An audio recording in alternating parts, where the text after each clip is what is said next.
Three, two, one. Oh my goodness. Good morning, good afternoon. Whatever it is for you, I hope you're having a fantastic day. My name is Zach Schomler. This is Strong Opinion Sports, episode 425. Welcome in. Let me start by just acknowledging right off the bat, this episode is later than I wanted it to be. It's Wednesday morning. This was supposed to come out Tuesday morning, and I have been going through some really tough stuff, and I do not feel ready to talk about that publicly, but there's some stuff going down in my personal life, and I'm just going through it, man. I've got a lot on my plate, and it's been really time-consuming. It's been really emotional, and I think I've reached a resolution for now. I don't think it should affect future shows. In fact, I will not allow it to. But I apologize. I am a tad bit late on this one, and I feel bad. Like, I don't want to talk about Formula One 3 days after the race. I don't want to talk about Monday Night Football on Wednesday, but here we are. I'm doing the very best I can, I promise. And look, I don't know. I've got friends looking for jobs right now, and I look around at the world, and I want it clear. I appreciate my job so much. I love what I do. I am very grateful to do what I do. I don't want to do another job. I really don't. And so I want to be clear. Like, I'm really committed to this, and I think I just want it to be known. I want to make episodes Sunday night and Monday night, and then hopefully Tuesday night. Bang, bang, bang. And that's my goal. That's what I'm aiming for. And I apologize. It's been a really, really hard football season for me. I'm going through a lot of stuff behind the scenes, and I'm trying not to let it affect the show, but it is a little bit, and I apologize for that. This is a fun thing to start with because I love hypotheticals. I love talking about stuff that could potentially happen. So let me be clear with this, though. I do not believe Kirk Cousins will be traded. And if I was the Minnesota Vikings, I would not trade Kirk Cousins. So let's be clear. I do not think this is going to happen. But I love hypotheticals. It's fun to talk about stuff that could potentially happen. And NFL ownership is dumb sometimes. They think they know more about football than they really do. Some fans are really tired of Kirk Cousins. Feels like the Vikings are going to fire their head coach, Mike Zimmer. You never know. The quarterback might be next. Personally, I think that the two most underrated quarterbacks in the entire NFL are Derek Carr in Las Vegas and Kirk Cousins in Minnesota. But it's a fun conversation to have. What if Kirk Cousins was traded? Where would he go? What teams would be good for him? So the first one is an interesting idea. I don't know if it works money-wise, but this is probably the most out there one. But I'm like, hey, this whole topic is me having fun with a potential situation. What if Kirk was traded to Pittsburgh? I think that's an interesting idea. When he was brought into Minnesota initially, he was given a big guaranteed contract, and the expectations were really high. Unfortunately, in my opinion, they failed to give him a truly great defense in his time in Minnesota, and I think they have failed with their goal of trying to get to a Super Bowl. Now, imagine Kirk in Pittsburgh when TJ Watt is healthy, their defense is fantastic. And it seems like they're a team that's going to need a quarterback next year. It seems like Big Ben is probably done in Pittsburgh. And I have no idea how he fits into that locker room. He does feel like a bit of an odd fit with that locker room. But Najee Harris, Deontay Johnson, Chase Claypool, Pat Freiermuth, those guys, I think, are going to need a quarterback. And I think Kirk is an interesting idea for a quarterback-needy team in Pittsburgh. I like Gardner Minshew a lot more to Pittsburgh. But, hey, that's an interesting thought. How about Seattle, though? Seattle is one that makes a lot more sense that I think nobody's considering. Imagine if you traded Kirk Cousins and a couple draft picks, maybe a first-round pick, maybe a couple second-round picks, third-round pick, I don't know. Kirk, though, and a collection of draft picks. Imagine trading that for Russell Wilson, the Seahawks quarterback. Russ seems unhappy in Seattle.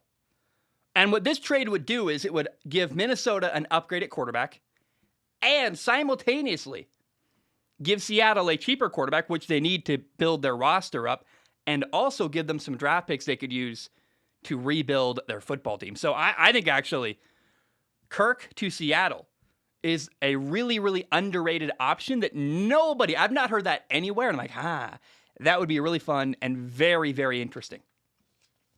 How about Cleveland? Kirk is a better quarterback than Baker Mayfield, in my opinion. I think that's pretty clear. Like, watch what he's done this year. Watch how Baker's played. Baker's been hurt, but Baker's been all over the place. And the Browns need a quarterback for next year. It seems like that's their biggest problem right now, is say the quarterback's holding them back a little bit. And Browns head coach Kevin Stefanski used to be the offensive coordinator for, guess who? Kirk Cousins in Minnesota. I don't know what that trade would look like. Maybe Kirk for Baker Mayfield and some draft picks, something like that. But I think Kirk Cousins would fit in well in Cleveland. And their offense, what they're doing, it's an offensive coordinator, well, a play caller, now head coach Kevin Stefanski that he's worked with before. It is not a... I think that's a destination that would work very, very well for Kirk. Now, it is not a great quarterback draft up ahead in 2022. And so there likely will not be any franchise quarterbacks available in the middle of the first round. So if Cleveland wants a quarterback, this is what they got to do. Also, if another team like Denver wants a quarterback, you're not going to find one in the draft, I don't think. I think they're going to be a little too good to find a quarterback in the mid round of the draft, in the first round where they will be. So could Denver trade for Kirk Cousins? Interesting. This team is ready to win. All they need in Denver, in my opinion, is probably a new head coach. And then they need a good quarterback. Kirk is playing very well. He's got 25 touchdowns, only 3 interceptions this year. He just needs a good team. Give him a good defense, some great weapons. He's got a couple good receivers, but that's about it in Minnesota. Everyone is saying Denver should trade for Aaron Rodgers, and I hear you. That'd be a beautiful trade. It'd be sexy and fun. But is Aaron even going to be available is question number one. B, like, how much are you going to have to give up to trade for Aaron Rodgers? That feels like a massive blockbuster trade. Now, it's worth it, but that's a lot to give up. What about Kirk Cousins? A franchise quarterback on le cheap as far as the trade comes in. Plus, the GM, George Payton in Denver, used to be in Minnesota. So they have ties. Kirk to Denver could be really good. Now, the final one I want to talk about, a lot of people in my comments are suggesting, hey, Kirk could go to New Orleans and be a home run. And that's actually what gave me the idea for this topic, and I don't disagree with you. I think Kirk Cousins would be fantastic playing for Sean Payton, the head coach of the New Orleans Saints. But I don't think they can afford him. Like, his salary is still pretty high. And also, how are they going to trade for him? Like, I don't think they can trade for him or afford him on their roster yearly. They'd have to make a lot of changes with their salary cap, which they're already having problems with. I think next year, Jameis Winston is the guy for New Orleans, but I do want to acknowledge that because a lot of people keep commenting that Kirk to New Orleans, and I hear you. It would be great, him with Sean Payton, but I don't think they have what's required to trade for him or keep him and pay him on their roster. Okay, let's shift to Monday Night Football. On Monday Night Football, the Patriots beat the Buffalo Bills 14-10. And this was a very weird game. The top story was the weather. That's what everyone was talking about. It was kind of, so the weather really did affect everything. It was crazy windy. There was a little bit of light snow. And it was fun. It was a night game in December in Buffalo. And the weather affected everything. Field goals, punting, throwing, literally everything.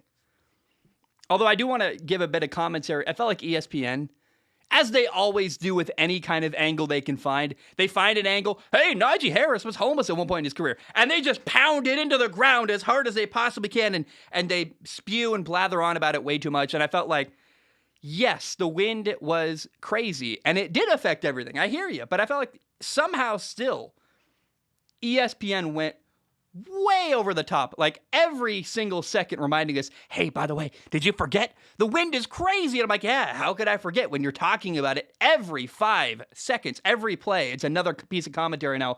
Well, the wind impacted that throw. The wind impacted, hey, do you know, apparently the wind can impact handing off the football. I didn't, but apparently it does. It drove me nuts a little bit, but it was a crazy windy game. And honestly, I walked away from this game believing truly that the Patriots are going to be the team that will represent the AFC in the Super Bowl. I don't know if this is controversial. I don't really care. It's my opinion. I think the Patriots are the best team in the AFC. They can do everything. They play great defense. They run the ball well. Mac Jones is way better than anybody gives him credit for. And it doesn't really matter what you put in front of the Patriots. They find a way to win. They're 9-4. They are currently the number 1 seed in the AFC. That's not an accident. And also, I think if they could go back and play some of the games they lost earlier this year, they would win those as well because they've gotten better as the year has gone on.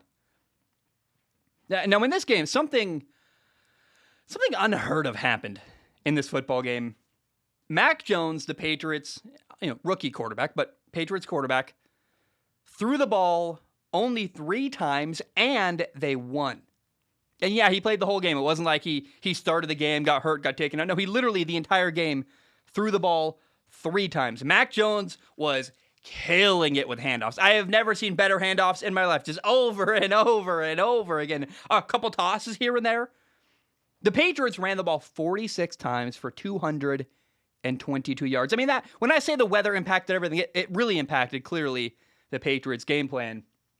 And it was one of the weirdest things I've ever seen. Mac Jones, the winning starting quarterback, was 2 for 3 with 19 yards passing. Like, what? And one of them was a screen pass, by the way. It wasn't even like, it was like, oh, alrighty then. I guess that's what, and one of them, by the way, was like a crazy catch where a receiver tipped it to himself. It probably shouldn't have been a completion anyway. I think Josh Allen is the perfect quarterback for Buffalo. But even the wind impacted him. And Josh Allen's a massive dude. I think his personality fits in Buffalo. He's huge. He's got a big arm, which you're like, yeah, his arm can cut through the wind in Buffalo. Apparently not as much as I would have thought, because even he wasn't great throwing in the wind. The wind carried. So he threw the ball on a couple throws that normally he was accurate on, and the wind would carry it away from where he was throwing it, and it caused him to be incomplete. I felt bad for him. Like, no one could do anything in the wind. The Bills missed a field goal. I mean, the reality is Buffalo had a couple of chances that they failed to capitalize on. Like, early in the game, they had a bad punt the Patriots had a horrible punt, gave the Bills the ball at the 40-yard line going, and they found themselves 1st and 10 on the 30-yard line going in, and the Bills fumbled. And you're like, that's a big missed opportunity early on. Then later in the fourth quarter, the Bills had the ball in the red zone 2 times. On the first time, they missed a field goal from the 15-yard line. It's hard to berate a kicker for missing a kick in that weather. Although, again, you are the kicker in Buffalo. You got to figure it out. And then later, they had a turnover on downs in the red zone where there was a 4th and 14 at the end of the game. I thought Josh Allen could have had a touchdown to Cole Beasley, and he didn't throw the ball. Cole Beasley was running across the face of a defender. There's no safety help, like basically a post, and you're like, fine, throw it. What are you doing? And instead, he threw to the receiver behind Cole Beasley, and defender knocked it down. I think it would have been a touchdown if he had targeted Cole Beasley on that play. But Josh did not throw the ball to him. Also, the Patriots had great coverage all around on that final drive for the Bills. They knocked down 2 passes, one in the end zone, one at the goal line. Fantastic coverage by the Patriots on that final drive. And honestly, this was not a very exciting game to watch. It was tense because you're like, oh, I don't know what's going to happen. And it was a great win for New England. I really believe that they're going to the Super Bowl. And that, it might be early to say that. I don't know. And I don't really care what anybody thinks about that. If I had to pick one team that's going to the Super Bowl from the AFC, like the NFC, I have no idea. I think Tampa's really good. The Rams are better than I think they've been playing recently. The Cardinals are really good. The Packers. But in the AFC, one team stands alone, in my opinion, and it's the Patriots. The fact that they found a way to win a game with their quarterback throwing the ball 3 times, well, what more do you want from them? Their best team in the AFC, best record-wise, they win a game that way. They find a way to win no matter what is thrown their way. And again, they play great defense. They run the ball well. People just do not appreciate Mac Jones. He's making great decisions. He is everything being asked of him. He's dominating execution-wise, and that's all you want. Like your quarterback making good decisions, putting the ball in the right spot, being accurate. He is not playing like a rookie at all. And I don't want to hear, oh, Mac Jones is a rookie. He's going to be the limiting factor down the road. I don't actually think he will be. Remember, this same football team, the Patriots, had once a young quarterback who, he'll be a liability down the road. What about Drew Bledsoe? Oh, wait, no, Tom Brady won a Super Bowl. In year 2, it'll be fine. I really think Mac Jones is capable of getting to a Super Bowl with New England. And can they win? I think the NFC is stacked. They got a lot better teams. I don't know. But don't put it past them. They have a shot. And keep your eye on the Patriots. I truly believe they will be the team representing the AFC in the Super Bowl. Okay, give me a moment. I need to drink some water. Probably apply some chapstick. I use this kind of chapstick. There's some indicator. It's really key. You want sunflower seed oil to be the number 1 ingredient on your chapstick. Otherwise, like if it's peppermint oil, I found out it's a big scam. Apparently what it does, all it does is dry out your lips and make you want more. It's great design. It's kind of like light bulb makers that make horrible light bulbs that burn out. Like, you can make a light bulb, by the way, that lasts for like 100 years. The problem is if you do that, no one's going to buy more light bulbs. So you got to charge a lot probably to keep your profits up. A lot of these lip balm companies have found a way to sell you lip balm that doesn't actually dry out your lips. It makes you feel good for a second, and then you got to put on more and more and more, and it doesn't work very well. So when you're buying chapstick, look for seed oil to be the number one ingredient, not peppermint. Peppermint is wrong. And I buy Burt's Bees. You get it at Target. Look for the words moisturizing lip balm, because Burt's Bees also sells stuff that has peppermint as the number one ingredient. You want seed oil to be your number one ingredient with your chapstick. That is how you get chapstick that actually works really well. No one asked for that life advice, but that's great advice from your good friend Zach Schomler over at Strong Opinion Sports. Okay, we had an interesting story in college football I want to talk about. Oklahoma has hired Brent Venables to be their next head coach. He was the defensive coordinator at Clemson for years. He's a legend, won national titles there with Dabo Swinney. And I don't like making proclamations about a guy who's never been a head coach before, but I feel like I should comment on it because it's a very noteworthy hire, and I do like him a lot. Like, he's done fantastic work as a defensive coordinator. He's never been a head coach before, so I don't really know how he's going to do. Like, people will tell you, great hire, amazing. No one really knows how he's going to do as a head coach. Like, let's be clear. I hate that when someone's never done a job before and they get elevated to a new job they've never done. And you're like, people are so confident he's going to do great. I'm like, well, oh, yeah, he did good in a different role where he had a head coach doing stuff for him that he's never done head coaching duties before, in my opinion. So we'll see how he does. He will be the coach that leads Oklahoma into the SEC, though. And that I would think, based on what I know about him, he's the right guy for the job. Again, I'm not going to commit to that, though, because who knows? We'll see how he does. But I'm hoping he does well. Everything I've seen about him, interviews and stuff, Brent Venables seems like a very, very, really capable dude. He's a good leader of men, and his football acumen is fantastic. This could be a very shrewd hire, similar to the Chargers hiring, the Rams defensive coordinator Brandon Staley, a guy no one had really heard of until he got hired, and you're like, oh my gosh, that's fantastic. For years, people have been trying to hire Brent Venables to be their head coach, and I think it's a good hire, but we'll see how it plays out. What's interesting to me, though, and noteworthy about Oklahoma hiring Brent Venables is that he's a really, really big contrast from their former head coach, Lincoln Riley, who is this offensive guru. Now you have a defensive coach at Oklahoma, and I don't know that he's going to love a lot of the practice rules they have in place in the Big 12. But what I like about this a lot is Oklahoma's defense has been a liability and a limitation for years now. They're very top-heavy. They score a ton of points, and then you just can't trust their defense to make stops when it matters most and do great with little details. So it would be very cool to see Oklahoma have a good defense for a change. I'm like, I'd love to see that. I think if anyone could do it, it's Brent Venables, the former Clemson defensive coordinator, and This hire is noteworthy. I think he does well. I don't know. I'm not like, how can you make a proclamation about a guy who's never done a job before? Like, hey, what if I got hired to be what's a job I've never done before? I don't know. I'm trying to think something that like would make sense for me to transition to, but I've never done before. I don't know. Like a set director, right? I'd probably do terrible as a set director. Look at the set behind me. So that's probably not a good example. I can't on the fly come up with anything, but I think Brent Venables is going to be a good defensive or good head coach at Oklahoma. And I apologize on the fly. I couldn't come up with any kind of fun, interesting, maybe by the end of the show, I'll come up with a fun analogy there. I don't know. I got nothing for right now. Also, the college football playoff rankings have finally is the wrong word. They have been announced, so they are final. We have number 1, Alabama, number 2, Michigan, number 3, Georgia, and number 4, Cincinnati. Very, very cool. Let me find my phone. There's a really cool little graphic I want to read out of. I saw this on Instagram, so I'll see if I can find the person who posted it and give them credit. But I didn't screenshot it. I'm an idiot. That's so sad. I sent it to myself on Instagram. So I want to read this because it's worth mentioning. I probably could just tell you off the top of my head. Here it is. 24/7 Sports, at CBS Sports posted this. Said, it's kind of crazy that Cincinnati made the college football playoff before all of these teams, and many others, by the way, too.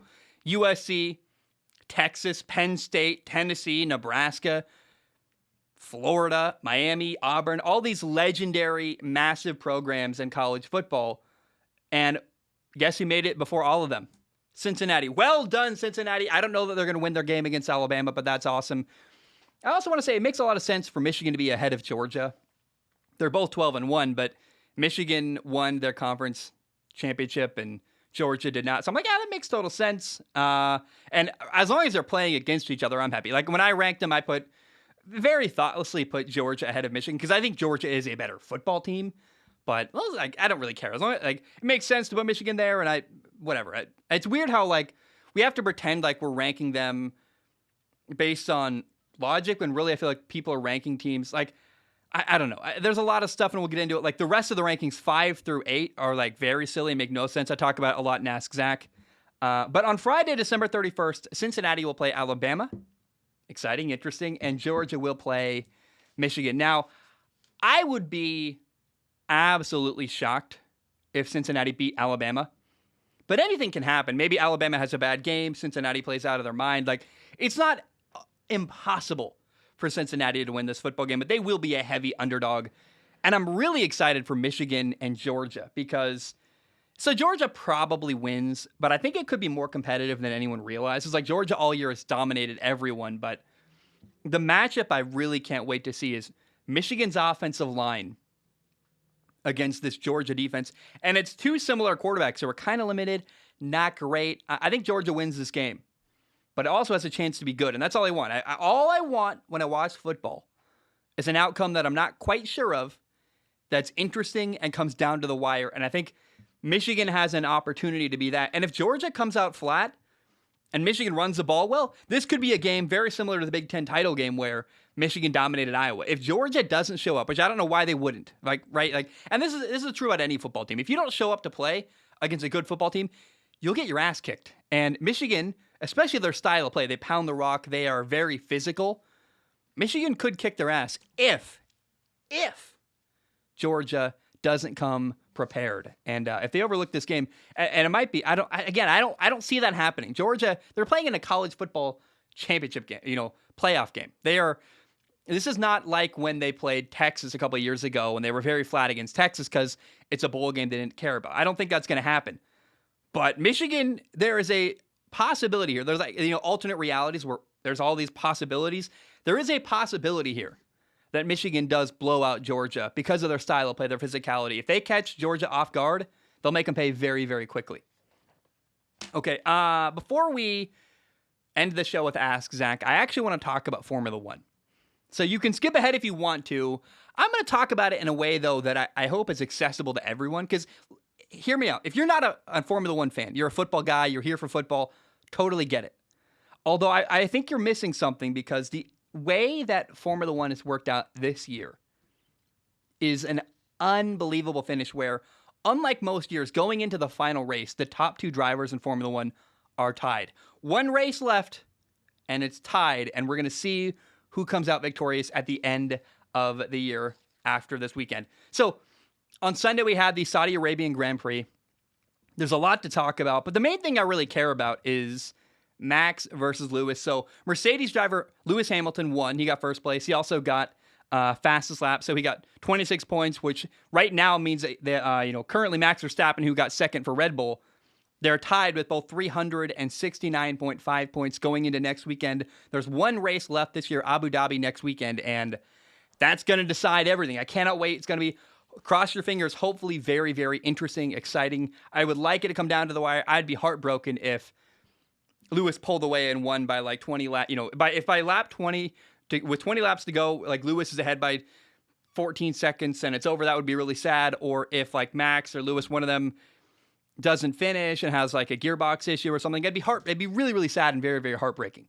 Now, there's almost a hatred growing between these two guys where Lewis does not like when anyone challenges him. Go watch the Formula One 2016 season where he basically had a lifelong friendship with Nico Rosberg that got ended due to the competitive nature and the way things played out and the way that Lewis Hamilton carried himself in those battles between him and Nico Rosberg.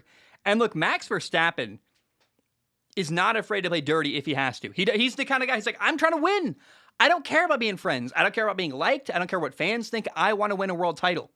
And that's dangerous because when you have a guy who doesn't care what anyone thinks and will do anything it takes to win, he really will do that. And Lewis keeps taking digs at Max in the media, complaining to the stewards, and it's getting very dramatic and really spicy. It's been an intense battle all year, but it's getting especially chippy, as we thought it would. I mean, we saw all year they've battled back and forth, and it's gotten a little bit more chippy every race, bang, but it's just more and more intense, a little more touching between the two drivers as they go. And literally everything has been possible. They've used, for example, during a race restart, Lewis Hamilton decided to take as much time as humanly possible getting to the grid. So he forced Max Verstappen to sit there on the starting grid, allowing his tires to cool. And Lewis just took as long as he possibly wanted, meandering slowly, waiting till he pulled up and forcing Max to sit there on the starting grid. And Max has done illegal stuff, like the way he passed Lewis Hamilton a couple times, even throughout the year, just cutting Lewis off completely on turns. The reality is that both Max and Lewis are completely miserable to compete against. They will go to the stewards. They will make contact with each other. And they're actually very, very similar, which is why I think this is so intense. If they were racing other people who maybe weren't as bullheaded, but I think some of the most intense and competitive and bullheaded drivers where they will do anything to win. They don't care. You got Lewis Hamilton. I think Fernando Alonso is that kind of guy, and Max Verstappen. And now we got two of those guys against each other. It's going to be the way this ends this year is going to be really intense, and it's because they're very similar. No one's talking about that. They do, like, if you're a Lewis fan or a Max fan, you go, oh, the other one is terrible and wrong and complains or does this or does that. And no, the reality is they both do whatever it takes, and they're similar, which is why it's been so intense as the year has gone on. Now, the margins are razor thin. It's been nail-biting to watch because neither driver can afford a mistake or afford to have anything go wrong, a gearbox issue here or maybe a puncture there or you run wide into the wall. I mean, it's crazy how razor thin the margins are at the end of this year. And there was a moment where Max passed Lewis and it was illegal, so he had to actually give the place back to Lewis. And then Max slows down to let him pass, and Lewis rear ends him. And you're like, oh no! And there are two sides, right? Lewis will tell you that Max is being dirty and it's bad racing. Max will tell you, so Lewis will say it's dirty driving. Max will say, I was just slowing down to let him have the position. Of course, he'll say it as innocent as humanly possible to get anybody on his side. Now, Max actually got blamed for the collision. The FIA gave him a 10-second time penalty after Saudi Arabia. Now, it didn't actually impact any of the race. It's a trivial move. So Lewis still won. Max still got second. But I thought that what really was happening there was they were trying to appease Mercedes and shut Lewis Hamilton up, who was complaining a lot, talking about how dirty driving, it's this, it's that. And I thought really what happened was, and it's kind of comical to blame Max, although, like, again, it didn't matter, so it didn't impact anything, so who cares? But I thought what happened from watching was that the FIA had poor communication between Michael Massey, the race director, and the two teams. They told Max to slow down and give the place back, and he did. They just hadn't yet told Lewis what Max was going to do, so Lewis wasn't prepared for Max to slow down and give him the spot back. That caused them to collide with each other. I think that's on the FIA for poor communication rather than blaming Max, but again, it's trivial, so who cares? Overall, this race, though, was a really big mess. I mean, it's a street circuit with drivers going full speed, and it's super narrow, so if anything goes wrong, there's nowhere to escape to. You can't avoid a collision. There's all these blank corners, again, at full speed. And there were 2 red flags to clean up the track at one point. There were constant on and off yellow flags and safety warnings, and you couldn't pass. And the track, I thought, aesthetically looked very good. It kind of reminded me, actually, of it made the F1 cars, especially early on, look like toys, where you're like, oh my gosh, it's beautiful. And it looks like, kind of reminded me of karting or a video game or something. But in many ways, this track had really poor race design. With there's the place where Mick Schumacher crashed. It's like, there's nowhere to go. If you miss that turn or screw up at all in that turn, you're going to go into the wall, and then it's going to have to cause a red flag because you got to repair the wall, and you have to have that safe and ready. Debris was all over the track constantly. 5 drivers did not finish. Sergio Perez, Nikita Mazepin, Mick Schumacher, George Russell, Sebastian Vettel. All 5 of those guys did not finish the race. They DNF'd. And the race had so many stops and starts that it really, in my opinion, impacted some of the fun. I'm like, come on, can we just have driving and racing instead of, like, I wonder how many laps, someone can look it up, how many laps of this race was under a safety car with a yellow flag, whether it be virtual or not, where you couldn't pass. It's crazy to me. Now, here are the result after the race, here are the result of the standings and what happened. How do I even say that? This is the result of the race. There we go. English is hard. This is what the standings look like after Saudi Arabia. Max and Lewis are tied both with 369.5 points. Now, if they both DNF at Abu Dhabi next weekend, then, or I guess this coming weekend, then what's going to happen is that Max will win because he has more race wins, even though they're tied with points. And it'd be kind of, imagine if someone at the back of the pack, let's say, Antonio Giovinazzi is like, I'm so sick and tired of Lewis dominating Formula One. And he just goes on a suicide mission to, cause a crash for Lewis Hamilton, something like that. That would be really interesting. And I don't know if funny is the right word, but it's definitely interesting. I don't know if that'll happen, but Bottas is third right now in Formula One with 218 points. He is actually, I think, secured third because in fourth place, you got Sergio Perez with 190 points. That's 28 points behind. You can't score 28 points in a single race, even if. So I think that must mean that Sergio Perez is secured at 4, or is Valtteri Bottas is secured in third in Formula One. In the constructors' standings, you have Mercedes with 587.5 points. Red Bull has 559.5 points. The DNF for Sergio Perez in Saudi Arabia basically handed Mercedes first place. It would take a miracle now for Red Bull to catch up and beat Mercedes. And third place, a similar situation. You have Ferrari with 307 points. McLaren, who has battled with them all year, is so far behind now. They have 269 points. It would be a miracle. It would be like, hey, both McLaren drivers get first and second. Ferrari doesn't finish for McLaren to somehow pass Ferrari. And even then, I don't even know. Is that mathematically possible? Probably. Yeah, because you have 25 plus. I still don't think that could even happen. So I think Ferrari has secured third. Alpine has 149 points in fifth place, excuse me. They've pulled away from AlphaTauri. Remember, a couple of races ago, AlphaTauri and Alpine were tied. And with Esteban Ocon doing so well recently and Fernando Alonso getting a podium, Esteban Ocon got fourth in Saudi Arabia. Alpha is now 29 points behind Alpine. So good for Alpine. They've secured fifth place in Formula One. I'm really pumped for Abu Dhabi. Really the only thing left to figure out. The constructor standings are basically secured. I'm curious about Max versus Lewis. What's going to happen? How does this... It's up for grabs. First place in Formula One in the driver's standings. And I am praying it's a good battle to the end. I would hate for it to be a blowout or for one of them to DNF and it not be an interesting battle. I don't really care who wins, although I think I am rooting for Max. I'd like to see Max Verstappen win. It'd be cool to see someone dethrone the champion. But and I think it would be really intriguing for next year. Like, what's more intriguing, a Max Verstappen revenge tour after almost beating Lewis Hamilton, or Lewis Hamilton coming back to prove himself after losing to Max Verstappen? You know what I mean? Like, I think it's more interesting for next year if Max can win here in this race than Lewis Hamilton. But yeah, all I'm praying for, really, truly, is a good, interesting finish that comes down to the wire. If Lewis wins, but it's like it takes the final lap and an overtake or something, I'll be so happy. That's perfect. That's all I really want from Formula One, is fun and interesting outcomes that come down to the very end. All right, guys, it is now time for Ask Zach. Give me a second to drink some water. Ask Zach is my favorite part of the show. In case you do not know how it works, you go to patreon.com/Zach Schaumler. You give $1 a month. You can give more if you want to. Please do. It literally does help pay my rent. But $1 a month gives you access to submit questions on Patreon. Now, if you do the $1 a month and send in questions on Patreon, I do not guarantee to read them. My only guarantee is I look at every single question with my eyeballs. Let me clarify. I don't guarantee to read them on this show. I read them all. I look at all of them with my eyeballs. I read them, but I don't guarantee to read them on the show. My only guarantee, again, I look at every single questions with my eyeballs to pick the top couple to read on the show. Let me say this first before we get into any questions. I'm getting really hungry. I can feel myself.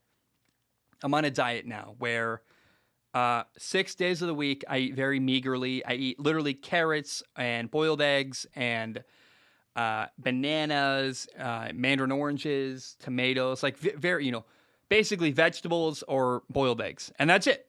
Hard-boiled eggs, excuse me. Let's be clear. And no sauces either, no ranch, nothing like that. It's boring and it's not very fun. Pepper is becoming my best friend. But today's Wednesday, and Wednesday is my cheat day. It's the one day where I get to eat whatever I want. And McDonald's French fries are calling to me. And there's a Cheesecake Factory down the road I've never been to. I've never once been to Cheesecake Factory. I'm like, you know what? You've eaten so meagerly all week. And by the way, eating hard-boiled eggs is very cheap. And I'm like, I can afford to go to Cheesecake Factory for once. I've never been there. Cheesecake sounds good. It'll ruin my gut, but who cares?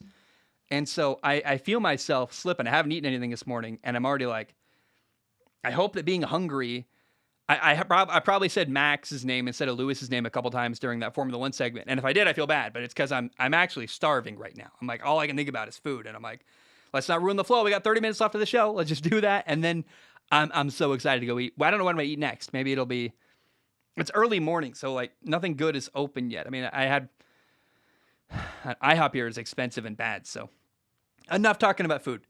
Question number 1 is from Brandon. Brandon writes in and says, "Hi, Zach. What's your opinion on Lamar Jackson's year so far?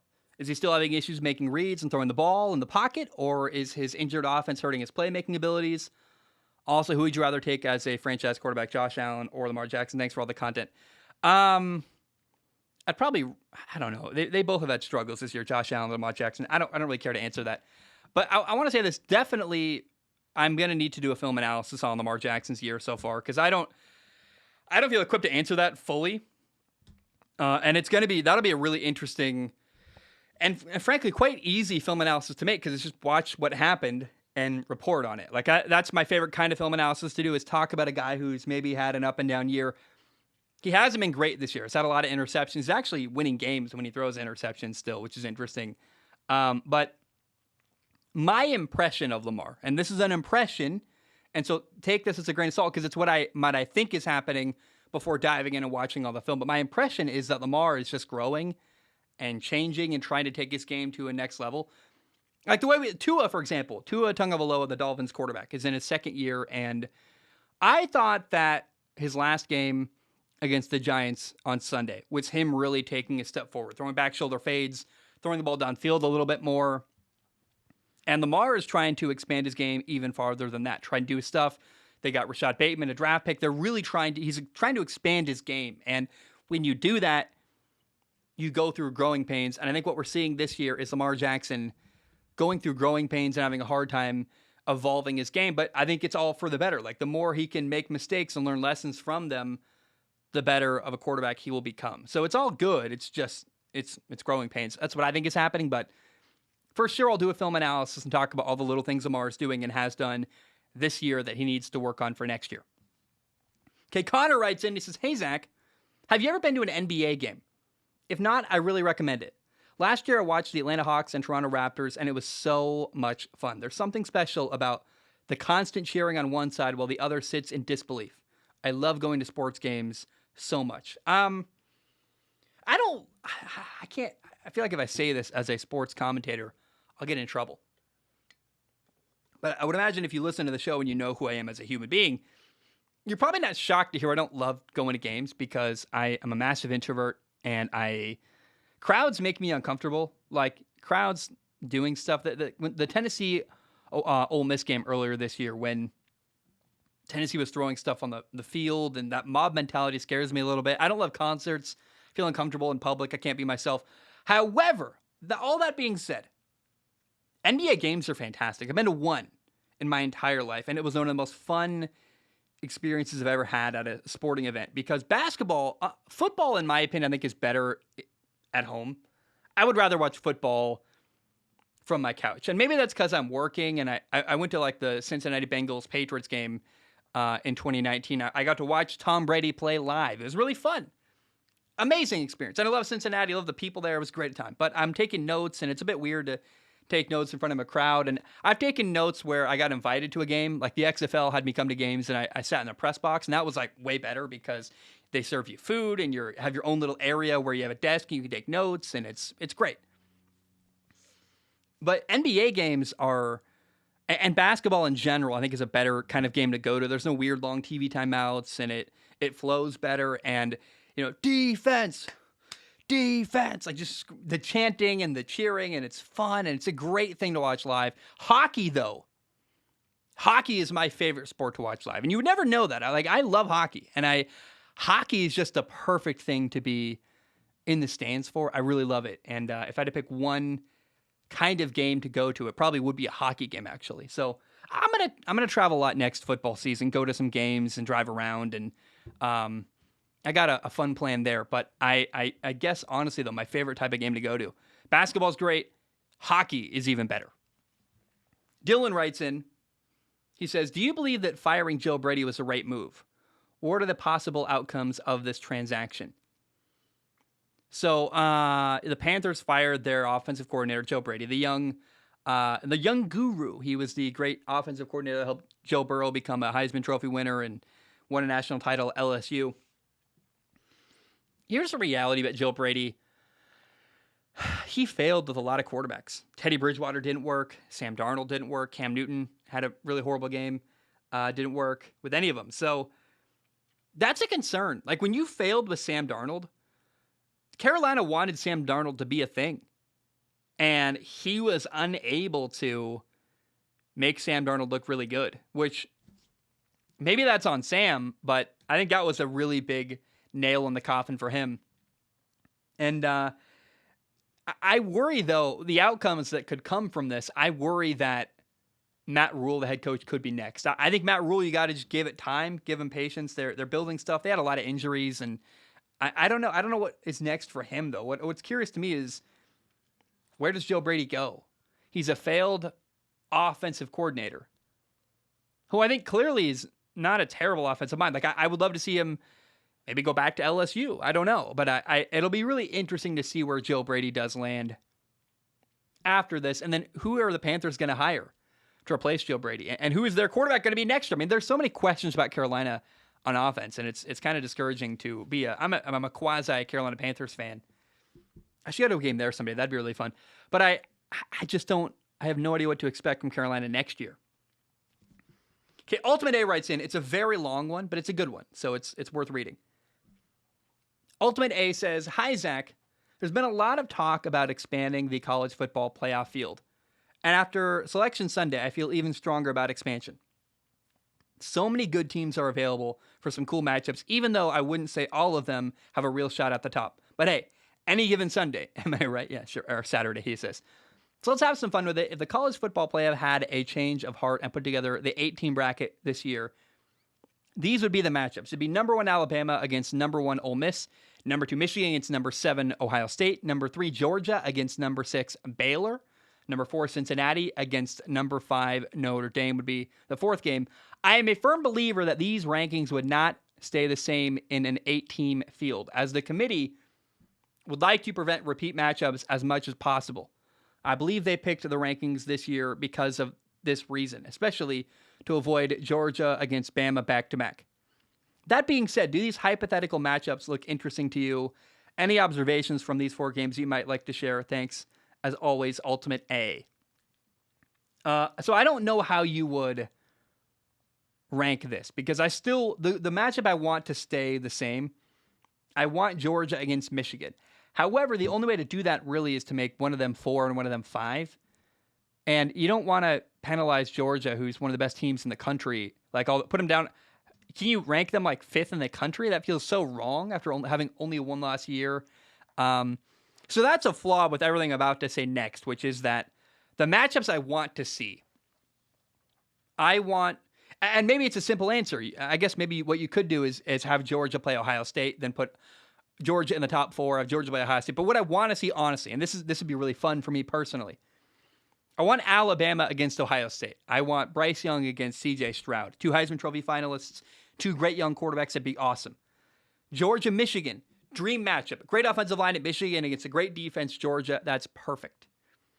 Cincinnati, Baylor would be really fun. Baylor's got this great defense. That's a game that Cincinnati actually has a shot to win, and it'd be cool to give. If Cincinnati won a playoff game, oh my gosh, it'd be really fun. And then Notre Dame at Ole Miss would be really interesting, because that's the 2 teams I had left. And I'm like, well, sure, let's see that. I think that would be interesting. I don't want any repeat matchups. I don't, at least not in round 1. They have to earn their way to play each other again and get a rematch. And that's a ton of good games. Alabama, Ohio State, Georgia, Michigan. Cincinnati, Baylor would be really fun. Notre Dame, Ole Miss would be really interesting. Again, I'm not sure how you would rank them. Like, you couldn't put Georgia and Michigan as the number 4 and 5 teams in the country. That's the big flaw here. But I want good games, and the 4 games I came up with sound like really, really good games with the top 8 teams in the college football rankings. Okay, Leon writes in, says, "Hey, Zach, finally got around to supporting you here." Thank you, by the way, Leon. I really appreciate that. Anyway, what are your thoughts on the NFC South? Do you believe that the Saints can put together a good enough team to beat out the Bucs, or is Brady's team there to dominate? Thanks for keeping me company on the drives to work and school. Always look forward to your releases. Leon, I'm not going to lie to you, man.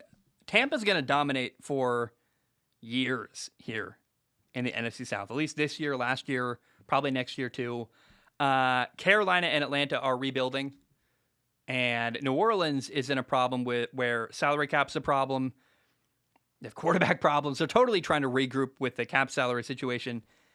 And they're just regrouping, period. I mean, they're a team that is, as much as New Orleans doesn't want to admit it, because they have some good players, they are rebuilding. You can't lose a Hall of Fame quarterback like Drew Brees and expect to leave where you left off, or continue where you left off. So I think Tom Brady picked a perfect situation for him to go to, not only because Tampa is a really good team, but because the other teams in his division are not going to challenge him for a while in the NFC South. And so I don't think anybody in the NFC South is going to challenge Tampa for a number of years. Okay, Raphael writes in. It's a long one, but a good one. "Hi, Zach. I've got another question. I guess you've seen Kenny Pickett's fake slide, as it has been all over social media. I actually watched that game live. It was awesome. As a quarterback myself, even though at a much lower level, I feel like faking the slide should not be allowed. I am all for quarterback safety out of selfish reasons. So whenever you are that protected already, there shouldn't be a way to use that protection even more to your advantage. To be clear, I am not criticizing Kenny Pickett. He just plays by the rules, but I hope that the rules get adapted so that fake sliding isn't allowed anymore.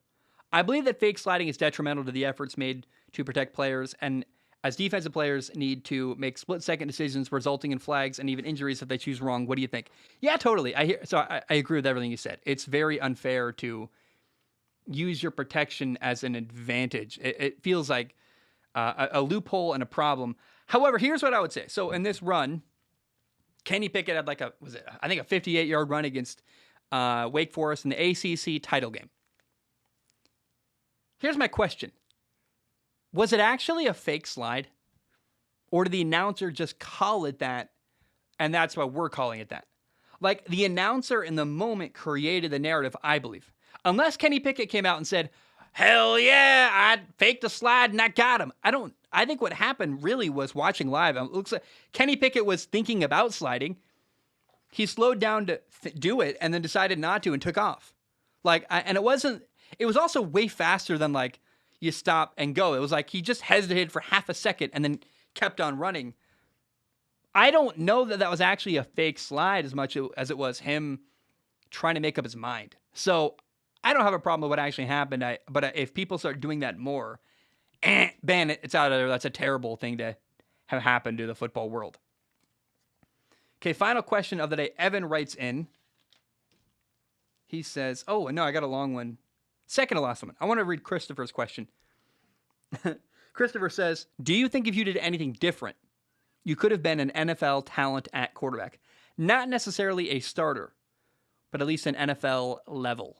So Chris, there's pretty much zero scenario where the outcome is me as an NFL quarterback. I had a weak arm. I had bad mechanics, in my opinion. I threw the ball like Peyton Manning, which means that I didn't use, I threw the ball really high over my head and probably wasn't at 90 enough and didn't get enough velocity generated with my body type, and wasn't a great athlete. I didn't have great film. I probably should have thrown the ball vertically a lot more if I really wanted to play at a high level. Now, I don't think there's any outcome where I would have been an NFL quarterback. I have too much, hopefully, humility, but also respect for what NFL quarterbacks can do. There's no outcome where I could have done any of that stuff. I mean, maybe I watched the preseason and I saw Zach Mettenberg was horrible. And I'm like, I could have done that, but not better than that, maybe. But here's what I could have done to maximize my potential and get a better outcome from my career. Whatever that looks like, whether that is the NFL or XFL or CFL or who knows, right? I could have definitely done a lot better in my career then. Here's what I would have done.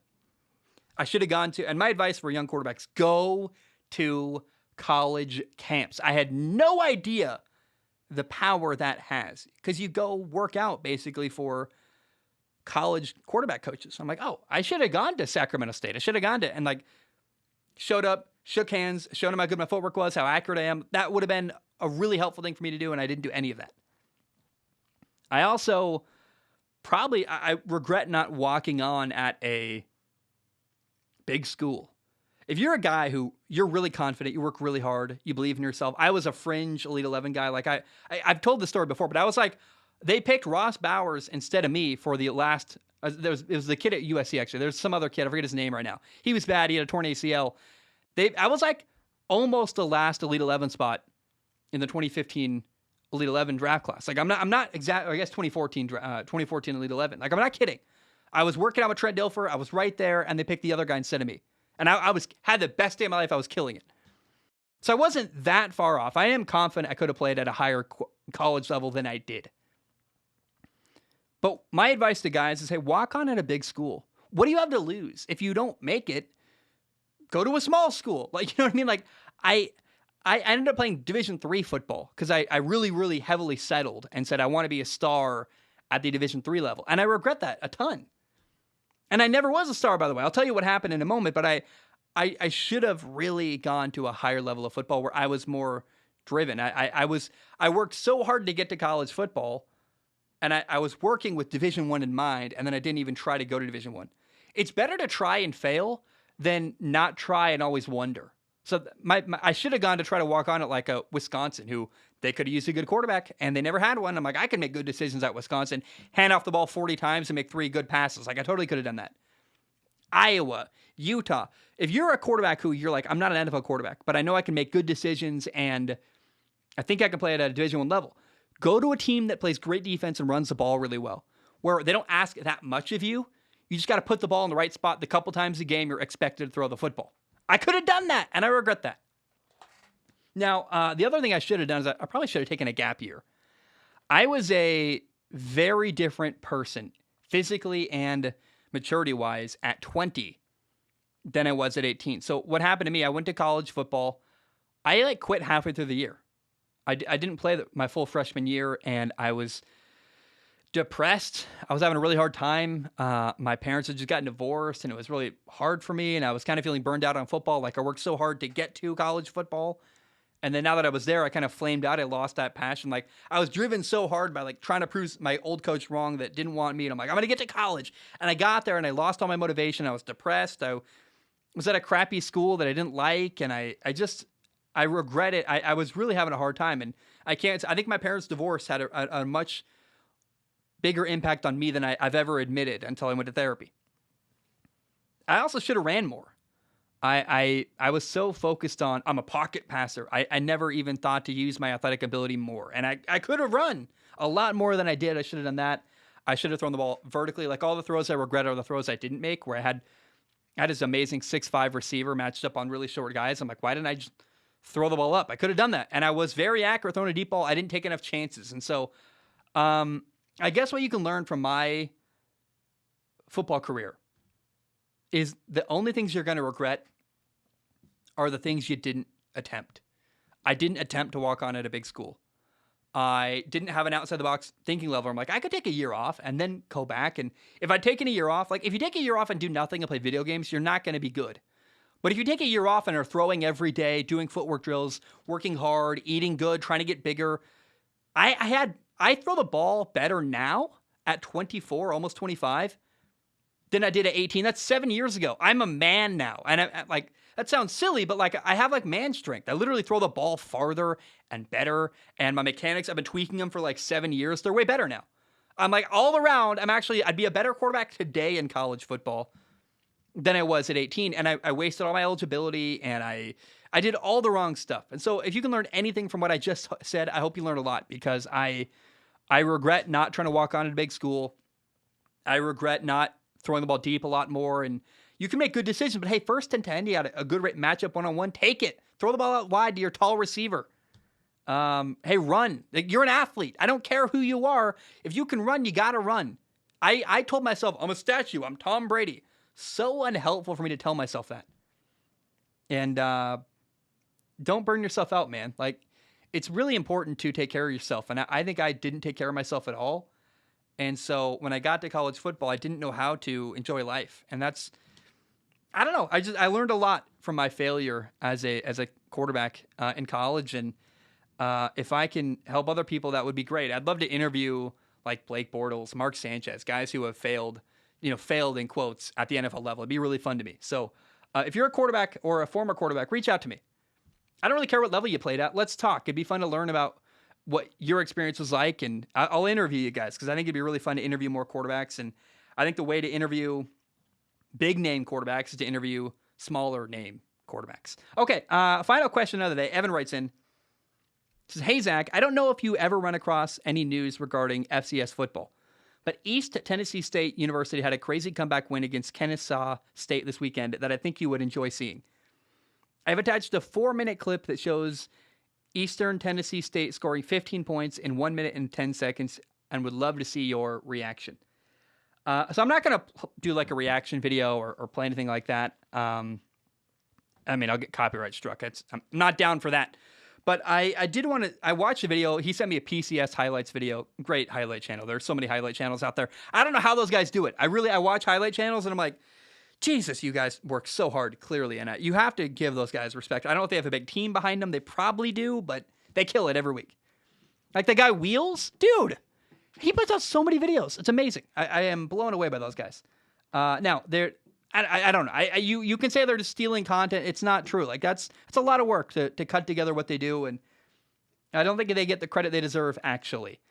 Now, I watched that video and watching Eastern Tennessee State against Kennesaw State.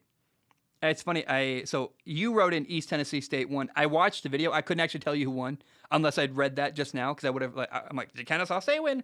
East Tennessee State win? I don't remember that. But what I remember was just thinking that it's a good reminder how much good football there is out there. Let's imagine that the NFL level and Division I FBS, like Alabama, Michigan, Oregon, USC. Imagine those two levels of football got deleted from existence tomorrow. Well, you, I promise, would really enjoy watching FCS football. If we were forced to learn those guys' names and those teams' names and actually be invested, it would not disappoint because there is fantastic football out there at the FCS level, and it's competitive, it's fun, it's compelling, it's interesting. And if you're a football fan, find a way to watch the FCS Division I AA national title game because I promise you, man, it's going to be great football. It always is. And I appreciate Evan. Thank you for sending me that because it was a joy to watch it. My number one takeaway though is just that it's good football and people should pay more attention to it. Period. Okay, guys, I love you. I appreciate you. I'm starving, and if I said the wrong thing at any point, that's why. Because I'm really distracted by my tummy growling constantly, and it's been that way for 6 days. I'm like slowly. My goal to lose weight is, I'm eating less. Shocking, right? If you eat a little bit less and steadily eat, like I'm not starving myself, but I'm like, hey, smaller portions, eating actually good ingredients. That's how I'm trying to lose weight. And it's working. My gut literally is going down. Now, I'm going to destroy all my my progress today. I thought about stretching it like, oh, maybe I can go 2 weeks eating this way. And I'm like, no, I need to go 6 days and 1 day off because I think it's the only way I'll keep doing it is if I actually have a break where I can eat good food occasionally. But the diet going well so far. And let me tell you, it's a lot cheaper to eat carrots. It really is. Carrots and hard-boiled eggs, it ain't expensive. I spent like $29 on groceries that'll last me about 2-3 weeks. And that's nothing in the scheme of things. So compared to, buying other foods. So, hey, man, if you're out there and you're thinking about a diet, go ahead, make a change. And I can't encourage you enough, but give yourself a reward occasionally where you eat good food. And I can't wait to eat good food today. I love you. I appreciate you. I hope you enjoyed the show. And I'll see you very soon because I'm doing a Tom Brady Manning the Arena episode later today. So love you. Appreciate you. But bam, we are